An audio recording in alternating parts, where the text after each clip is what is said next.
My friend disappeared in the woods. Then I got a message from him. I see you. But I wasn't even close. When I reached the pond, he was gone, and someone else was standing by our fire, just staring at me. A childhood friend of mine, let's call him Ethan, and I were deep in the Maine woods on a short camping trip. We both had plenty of outdoor experience. That said, this was Ethan's first time visiting this particular spot. I, on the other hand, had been here more times than I could count, so I knew the area pretty well. We hiked for several hours along a narrow trail until we reached a clearing in the trees, our chosen campsite. We got there around 6 in the evening. After setting up the tents and getting settled, we built a fire, cooked some food, cracked open a couple of beers, and just relaxed, talking as the sun dipped below the tree line. The night started off calm and peaceful, but maybe 2 hours in, we both paused. We heard something. It sounded like movement just beyond the reach of our campfire, out in the surrounding dark. We looked around, but didn't see a thing. And after that, the rest of the night was quiet. We figured it was probably just a small animal passing by. Honestly, if that had been the only strange thing that happened, I'd have completely forgotten about it. That's how minor it felt at the time.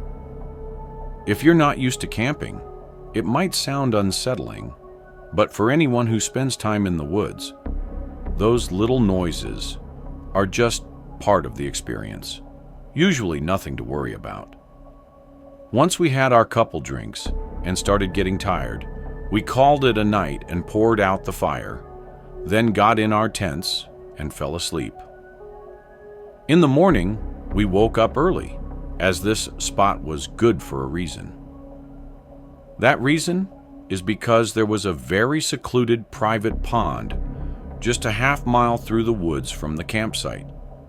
Nobody knew about it because the trail didn't actually lead to it. It was really nice, though, having a mini waterfall and small river running through it. We spent most of our morning there, like a whole 3 or 4 hours. Eventually, we headed back to make food and rest for a bit. I even took a short nap. By around 6 in the evening, the sun was beginning to dip lower in the sky, and we still hadn't gathered any firewood for the night's campfire. We'd already used up most of the dry sticks lying around our campsite the night before, so I needed to search a bit further out to collect enough for tonight. Partway through gathering, Ethan mentioned he wanted to take a short walk and explore the surrounding area. He said he'd grab any firewood he found on his way back. I told him that was fine and kept picking up sticks on my own. Ethan usually did this whenever we camped. I think he just liked wandering off alone for a bit, taking in the quiet and being surrounded by nature. Anyway, I got a good amount of firewood and sat back down at the camp, just wasting time until Ethan got back so I could start the fire. The sun got lower and lower, and eventually I just kind of realized it had been a strangely long time since he'd left. Usually he wasn't out this long, and he was experienced enough to know to not be wandering the woods so close to sunsets. The only way we had to keep in contact out here, where there's no service, is through our small satellite messengers. We kept them on us at all times, in our small waste packs, along with bear spray and other stuff like that. It's usually more of an SOS device, but in situations like this, it came in handy too. I pulled mine out to send him a message, but saw that he'd already sent me one just a few minutes ago. Ethan said he got kind of lost, but happened to stumble back to the pond. I sent a message saying to just stay there, and I'll hurry over to lead him back. being lost, it's always best just to stay put and not risk getting any more lost. And both me and Ethan knew that.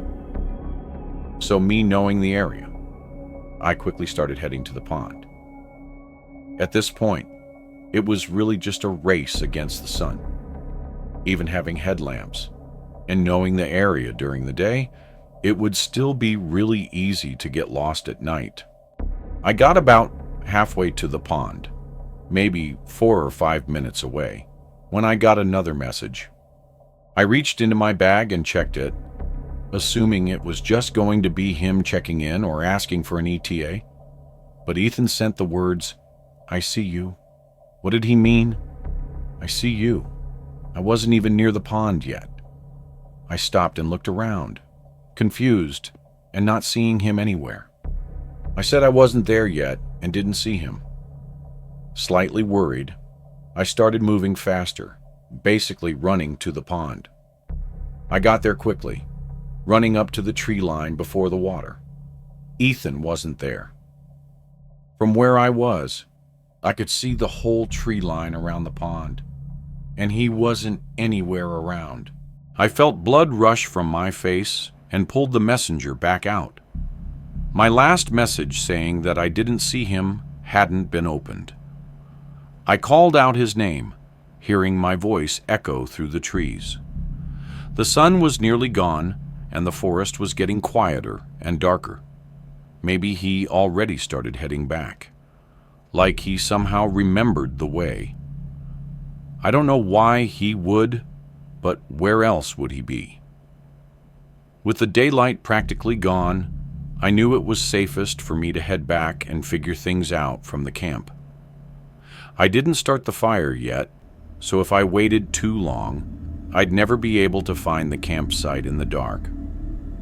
I began walking, feeling uneasy, as I moved through the trees and felt the woods get darker and darker.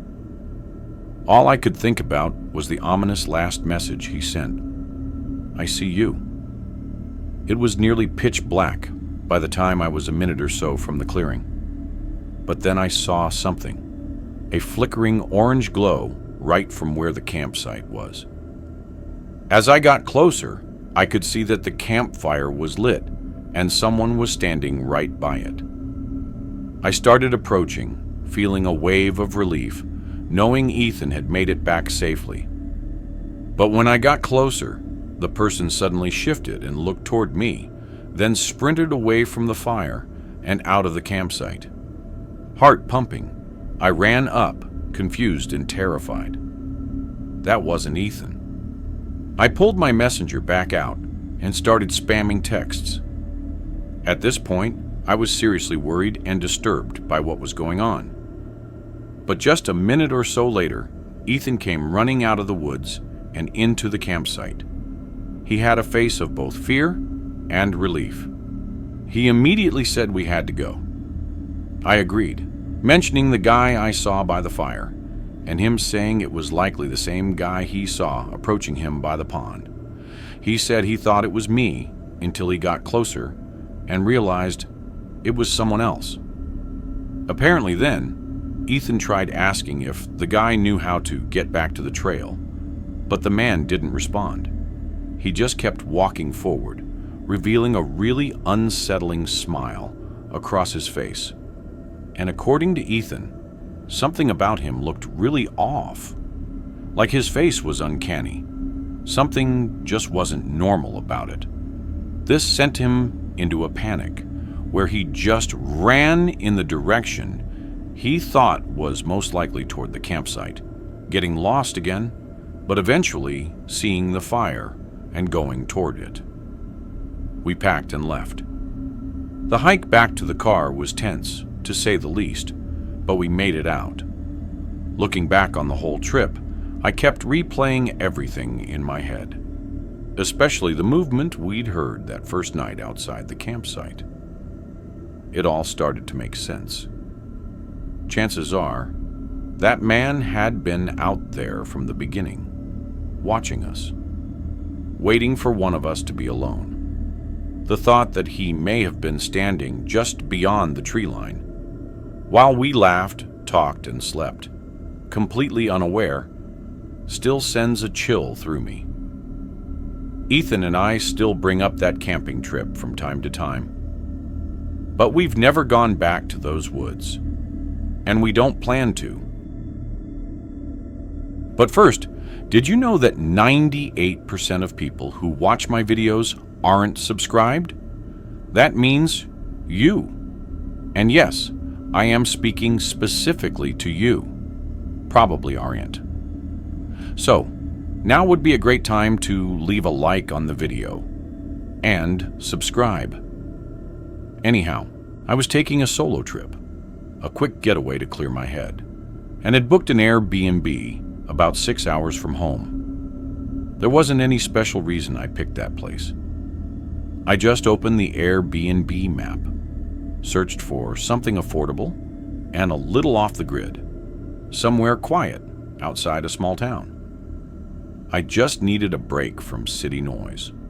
I wasn't interested in exploring the town or sightseeing. My plan was simple: stay inside, relax, and enjoy the silence.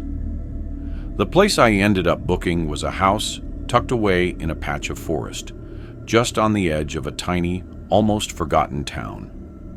In fact, it was the only listing in that entire area, but the price was too good to pass up.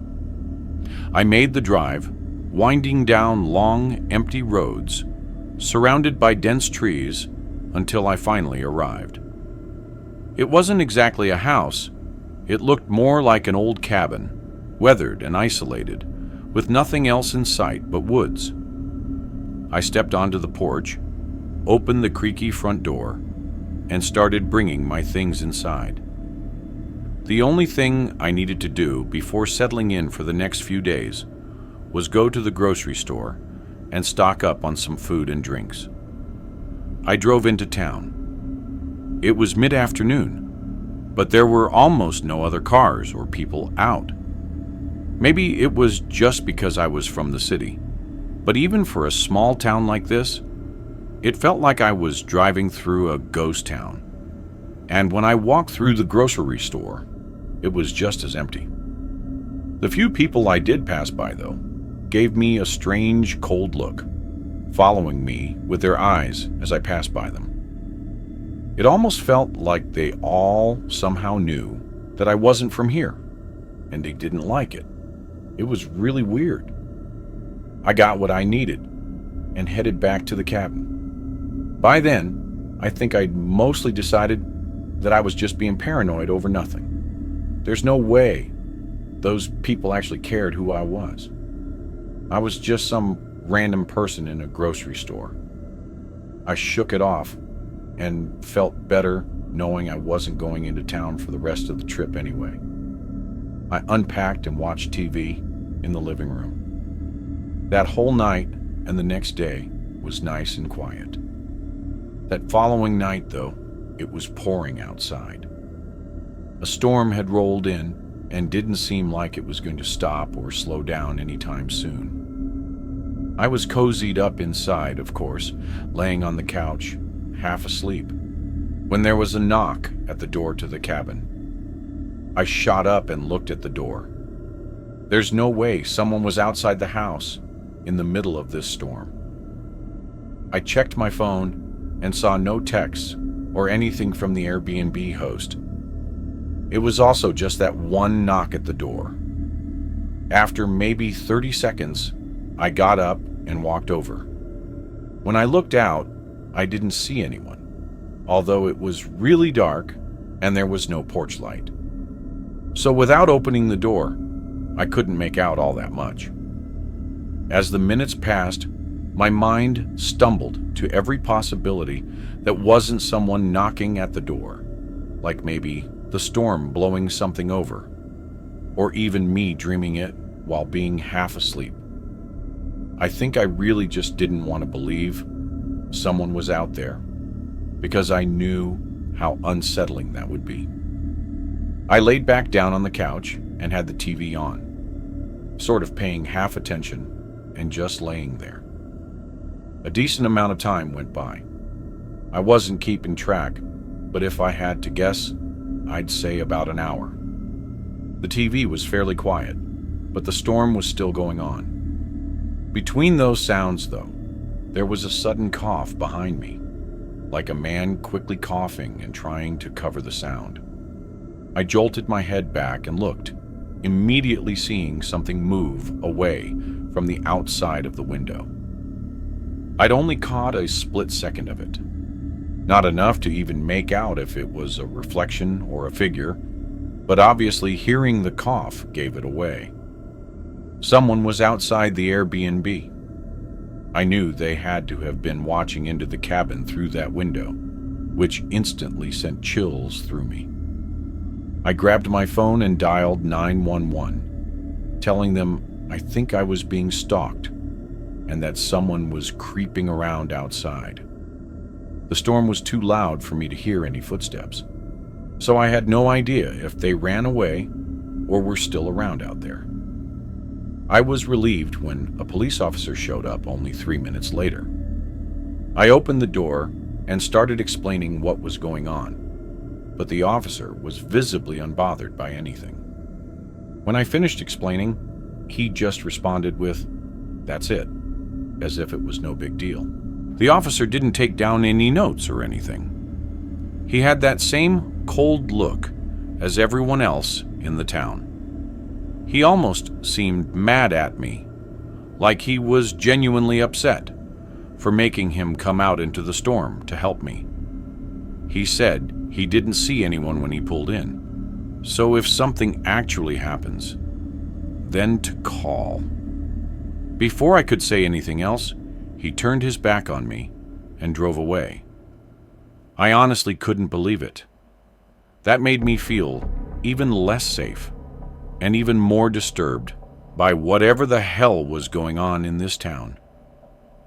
This whole town had me on edge, and knowing something wasn't right, I decided to call it early and just get out of there. I locked the door and started rushing to pack my things. I was only able to get my backpack opened and begin stuffing clothes into it, so maybe 60 seconds went by after the officer left, before heavy knocks slammed against the front door again. But this time, they didn't leave. They continued to bang on the door. I only checked out of the bedroom window, confirming the cop car was gone, so I knew this was whoever had been watching me. I hurried, packing everything I could in just 3 or 4 minutes. I thought about calling the cops again, but honestly, I felt like it would somehow only get me in trouble, or that the cop would somehow take the other guy's side, even if he did catch them. But then they suddenly stopped knocking. The storm felt like it got increasingly louder. I couldn't hear if they left or not, so I quietly walked up to the door and looked out. I saw nothing. No one was out there. I knew I needed to leave whenever I had the chance, so I had my backpack on and my car keys ready. I was at the door for about a minute or so before I just happened to glance back, and again, at that same window, I saw something move. I knew this was my only chance to make a run for it. I swung open the door and fled out of the cabin into the storm. My heart was racing, knowing the person was probably running around the house to get to me. I got in my car, turned it on, and pulled out of the driveway. With the heavy downpour, I couldn't even see more than 10 feet ahead, so I don't know if they had chased me or not. They could have even been right behind me, running up to the car as I pulled away, and I wouldn't have been able to see them. I drove down the forested driveway until I got to the road, then left town and drove all the way home without stopping. That was, without a doubt, the most disturbing experience I've ever had. What made it worse was not knowing why it was happening, or who was out there creeping around the cabin, watching me through the windows, pounding on the door. I can't stop thinking about the strange vibe I got in that town. It felt like the locals knew that cabin was an Airbnb, and for some reason, they hated the idea of outsiders staying there. Whoever it was, they went to unsettling lengths to scare me off. At one point, it genuinely felt like I'd stumbled into some small, isolated town run by a private cult, like they were all in on it. And honestly, if I'd stayed there another night, things might have gone way beyond just a few knocks on the door. Thankfully, I didn't stick around long enough to find out. This happened just 7 or 8 months ago. My friend Josh and I had been close since our senior year of college, so we'd known each other for about 3 years at that point. We were practically inseparable during that last year, but after graduation, life happened. I ended up taking a job in a city about 3 hours away, and we hadn't seen each other in person since. So, it had been well over a year. Still, we stayed tight. We'd text throughout the day, game late into the night, just the usual stuff close friends do to stay connected. Then out of nowhere, he called me one Thursday. His girlfriend was heading out of town for the weekend, and he asked if I wanted to come stay over, just hang out, catch up, and chill at his place for a couple days. Weirdly, on the call, he sounded like he just woke up or was really tired or something. But whatever, I had no plans that weekend and hadn't had a chance to see him for a long time, so I said I'd be there. I spent that night packing, and on Friday morning, I drove down there. The drive took up most of my day because I had to make a couple stops to pick up some drinks and whatnot. 30, I made it to his house. This place, Josh and his girlfriend, of 4 or 5 years, had rushed to buy right out of college. They both already had jobs and everything, and the house was super cheap. Old for sure, but cheap nonetheless. It was kind of trashy, and out in the middle of nowhere, 30 minutes from the college we went to, not really in a neighborhood or anything. I went up and knocked on the door, then knocked again. I think I was waiting outside for a whole 5 minutes before he finally answered the door and invited me in. Immediately, I noticed how different he looked.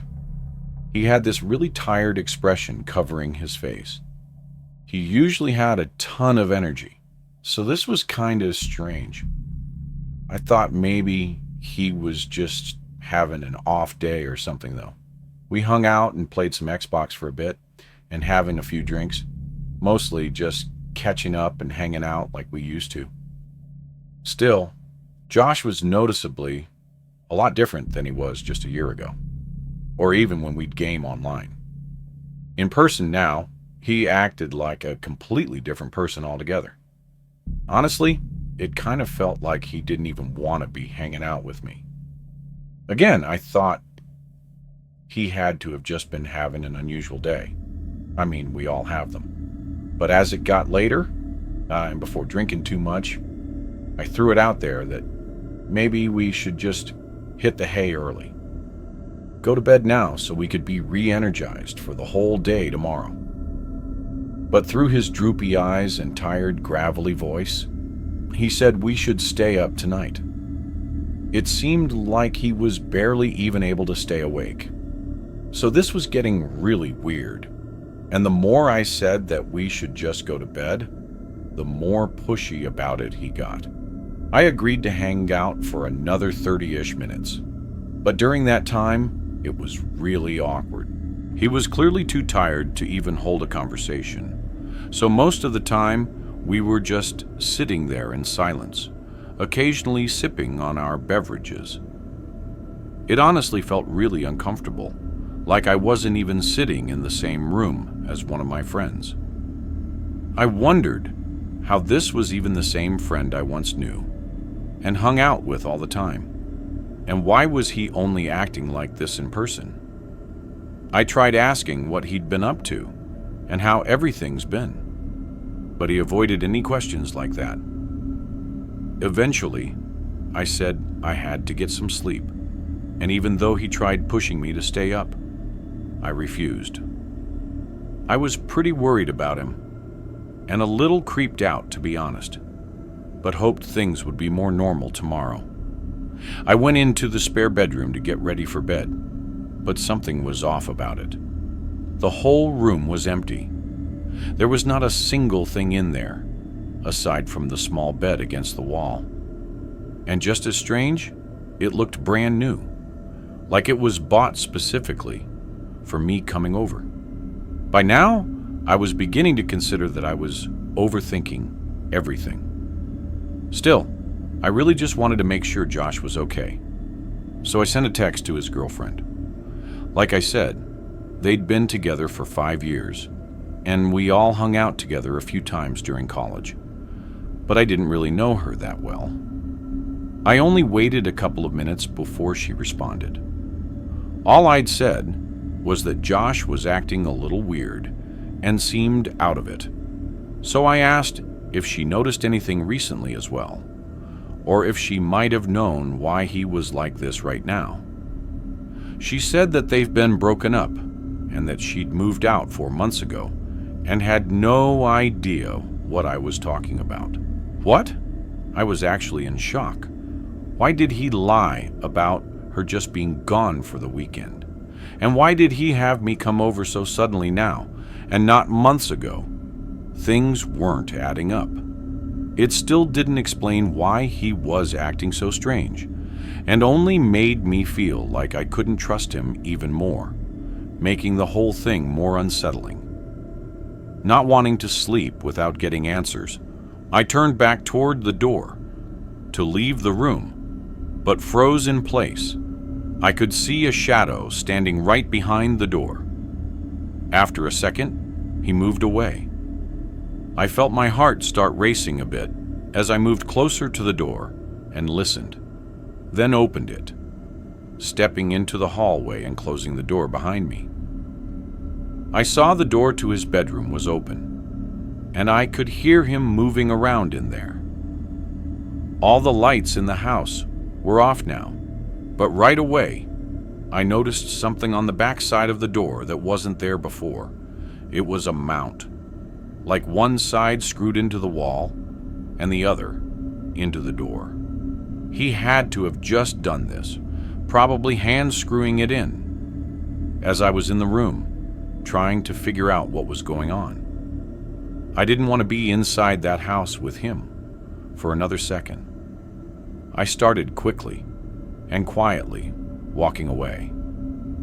As I got into the living room, I couldn't help but notice that there was something on the kitchen counter. It was an open package for a deadbolt. One of those locks you'd put on a door that you can only access from one side. I felt my stomach drop, then heard footsteps rushing behind me. I turned around and saw Josh, that same tired and dead look on his face. I asked what the hell he was trying to do, but he didn't respond. I felt a tension, like he was about to do something. Before he could, I ran to the front door. He called my name a few times, his voice tired and eerie. But I kept moving, got in my car, and left. During the entire drive, I was lost in thought, trying to process what had just happened. By the time I reached home, Josh had blocked me on every platform, which only confirmed my suspicion that something seriously wrong was going on. But back then, I didn't take any action. Looking back, I was foolish, thinking that since nothing concrete had happened yet, I had no proof to do anything. And after being close friends for 3 years, it was hard to even consider turning him in. I still can't wrap my head around why he tried to lock me in that room, or what exactly his plan was. It's crazy to think that after knowing him so long, maybe I never really knew him at all. I'm just grateful I got out when I did. If you enjoyed this video, don't forget to hit the like button and subscribe to the channel for more amazing video. Turn on the notification bell so you don't miss any updates. All right, that's it for today. Take care, and I'll see you in the next one.